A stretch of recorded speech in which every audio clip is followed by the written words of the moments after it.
मित्रों, शिक्षा कैसे जीवन बदलती है और कैसे परिवर्तन लाती है। छोटी छोटी चीजें होती हैं, हमारे पूर्वज कैसे काम करते थे, देखिए भैया, इनको तरफ ध्यान देने जैसा है। आज आप जानते होंगे, हिंदुस्तान में फार्मास्यूटिकल इंडस्ट्री, दवाइयां बनाने वाली कंपनियां, हिंदुस्तान में सर्वाधिक दवाइयां बनाने वाली कंपनियां गुजरात में है। शायद हिंदुस्तान का 45% दवाइयां उपलब्ध कराने का काम ये हमारे यहां दवाई की कंपनियां कर रही है। और जो गुजरात के बाहर है, उसमें भी ज्यादा गुजराती है जो दवाइयां बनाते हैं। बोले कंपनी उसकी कहीं पर भी होगी, लेकिन है गुजराती, ज्यादातर गुजराती। क्यों? मैं यहां गुजराती की बात करने नहीं आया।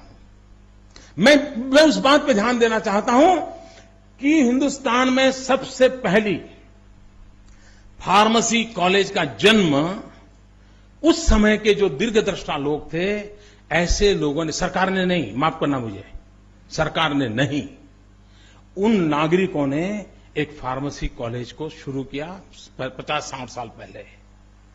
उस फार्मेसी कॉलेज में बच्चे पढ़ने लगे और उसमें से मित्रों फार्मास्यूटिकल इंडस्ट्री को बल मिला और उस एक कॉलेज को जन्म दिया था। आज वो पूरे हिंदुस्तान की बीमारी को दूर करने का काम करने वाला एक बहुत बड़ा हब बन चुका है। मित्रों, एक छोटी सी एजुकेशनल सिस्टम कितना बड़ा परिवर्तन ला सकती है, इसका उदाहरण है मित्रों। अब देखिए मित्रों, हमारे देश में इन दिनों कभी आप देश के डिफेंस और सिक्योरिटी फोर्सेस की चर्चा अगर सुनते होंगे, उसके आर्टिकल पढ़ते होंगे, तो आपको ध्यान में आता होगा। समय कितना है जी?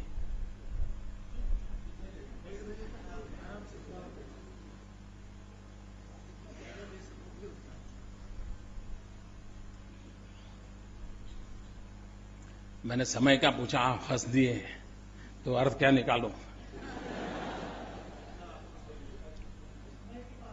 चालेल ना? हड़ू हड़ू।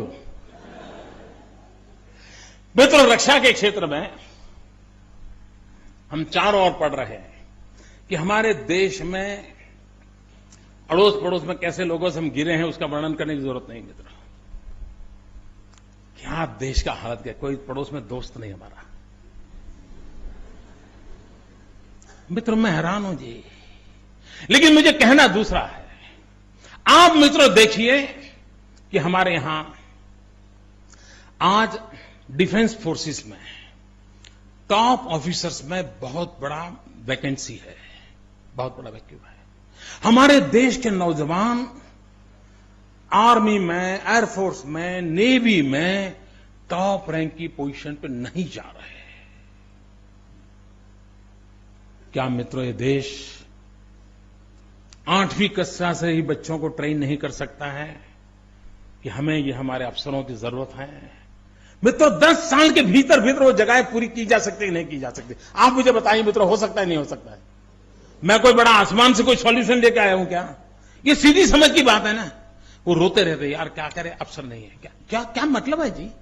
आप देखिए मित्रों, हिंदुस्तान पेट्रोलियम रिक्वायरमेंट के लिए जितना फॉरेन एक्सचेंज देता है विदेशों में, उससे ज्यादा हम अपनी मुद्रा विदेशी शस्त्रों को खरीदने में देते हैं जी। भारत की सुरक्षा के लिए विदेशों से शस्त्र लाने के लिए हमारा बहुत बड़ी मात्रा में इंडियन करेंसी जा रही है। क्या मित्रों, इस देश में ऐसे इंजीनियर नहीं है क्या? क्या इस देश के पास ऐसा लोहा नहीं है क्या? क्या इस देश के पास ऐसे टैलेंट नहीं है क्या कि जो हमारे सारे डिफेंस इक्विपमेंट बनाएं? न सिर्फ हिंदुस्तान की रक्षा करें मित्रों, दुनिया को भी हम अपने शस्त्र बेच करके हम हिंदुस्तान के सामान्य मानवी को गर्व से जीने की व्यवस्था कर सकते हैं। शिक्षा को किस दिशा में ले जाना है, यह तय करना चाहिए। हिंदुस्तान के इंजीनियरिंग कॉलेजों में डिफेंस इंजीनियरिंग के सब्जेक्ट नहीं है। अब बताइए क्या करेंगे? मित्रों, इन दिनों पूरे विश्व में टूरिज्म सेक्टर की चर्चा हो रही है। ऐसा कहा जाता है कि टूरिज्म बिजनेस $3 ट्रिलियन का बिजनेस दुनिया में है। $3 ट्रिलियन का। आजकल लोग, इसमें भी न्यू मिडिल क्लास जिसको कहते हैं, पूरे विश्व में वो टूरिज्म को जीवन का एक हिस्सा बना रहा है। हर कोई जाना चाहता है। हमारे यहाँ सदियों से परंपरा थी, हर बच्चे को लगता था अपने माँ बाप को 4 धाम की यात्रा कराए, हर बच्चे को लगता था माँ को गंगा जी के दर्शन कराए, हर बच्चे को लगता था माँ को 12 ज्योतिर्लिंग कराए, हर बच्चे को लगता था सभी गणेश जी के स्थान पर चले जाएं। ये हमारे यहाँ तो परंपरा थी, यात्रा के रूप में थी। लेकिन दुनिया में इन दिनों टूरिज्म एक बहुत बड़ा सेक्टर विकसित हो रहा है।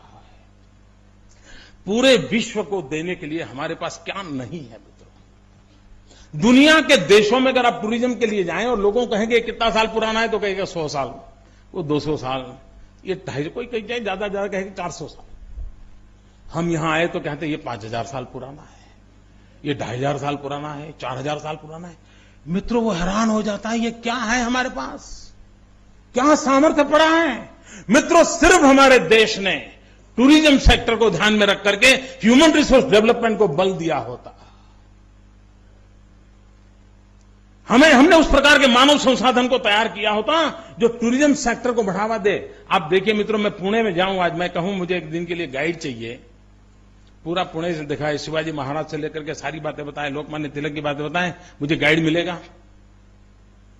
मुझे शक है मिलेगा कि नहीं मिलेगा। क्यों? हमने कभी सोचा नहीं मित्रों। हमारी पूरी शिक्षा व्यवस्था में इन चीजों को हमने बल नहीं दिया मित्रों। अगर ये देते, लेकिन ये क्यों नहीं दिया? क्योंकि हम 1200 साल की गुलामी की मानसिकता से बाहर नहीं आ रहे हैं।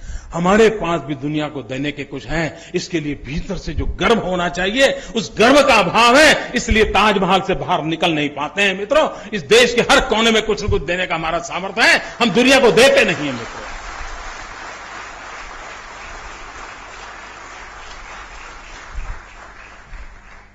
ताजमहल पूरे विश्व में इतनी हमारी अमानत के रूप में प्रचलित हुआ है। ताजमहल मैग्नेटिक की रूप में दुनिया को आकर्षित कर सकता है, लेकिन लोगों को लाने का काम ताजमहल कर रहा है। लोगों को दूर दूर तक पहुंचाने का काम हमें करना चाहिए, हमारी पीढ़ी को करना चाहिए, हमारी सरकारों ने, हमारी समाज ने सोचना चाहिए, और शिक्षा के माध्यम से इस काम को भी किया जा सकता है। हॉस्पिटैलिटी मैनेजमेंट टूरिज्म से जुड़ा हुआ है। गाइड, मतलब एक छोटा सा मैं उदाहरण बताता हूं कैसे परिवर्तन आता है। हमारे यहां सरदार सरोवर डैम जो है, जो ट्राइबल बेल्ट के अंदर है, नर्मदा जिले के पास, और पता नहीं पहले क्या नियम थे मित्रों, यानी कैसी स्थगितता होती है, वहां पर किसी को एंट्री नहीं हुआ करती थी, नो एंट्री। दूसरा होता है यहां फोटो निकालने की मना है। मैंने मेरे अफसरों को बुलाया, मैंने कहा भाई, आज सैटेलाइट से आपके घर के बाहर पार्क किए हुआ स्कूटर कौन सा है, उसका नंबर क्या है, कलर क्या है, सारी फोटो मैं ले सकता हूं। ये पुराना बोर्ड किस काम का है मुझे बताओ। ये नो एंट्री किस काम की है? मैं तो हमने इसको खोला इतना ही नहीं, टिकट रखी, भाई जो भी आएगा ताकि रहे। मित्रों, मैं हैरान था, पहले 2 साल के भीतर 5 लाख विजिटर्स आए। फिर हमारे ध्यान में आया कि हमें यहां गाइड की जरूरत है, तो हमने वहां के ट्राइबल बच्चों को बुलाया, 10वीं कक्षा के पढ़े लिखे थे, उनको सारा ट्रेनिंग किया। और मित्रों, वो धीरे धीरे करके 2-3 लैंग्वेजेज में विथ फैक्ट्स एंड फिगर, कोई भी आता था उनको पूरा अपना एक छोटी सी लकड़ी हाथ में रख करके बड़े ढंग से यूनिफॉर्म पहन करके उनको दिखाते हैं कि इतनी सीमेंट लगा है, इतना लोहा लगा है, इस तारीख को शिलान्यास हुआ था, ऐसा हुआ। मित्रों, वो उनका इतना कॉन्फिडेंस लेवल बढ़ गया है। मित्रों, चीज छोटी है, सवाल है कि क्या हम इस देश में इन चीजों को बदलाव ला सकते हैं, नहीं ला सकते। मित्रों, लाया जा सकता है। अगर हम इन चीजों पे कोशिश करें तो हम स्थितियों को बदल सकते हैं। लेकिन मित्रों, देश का दुर्भाग्य है कि हम मानव संसाधन पर हम बल नहीं दे रहे हैं।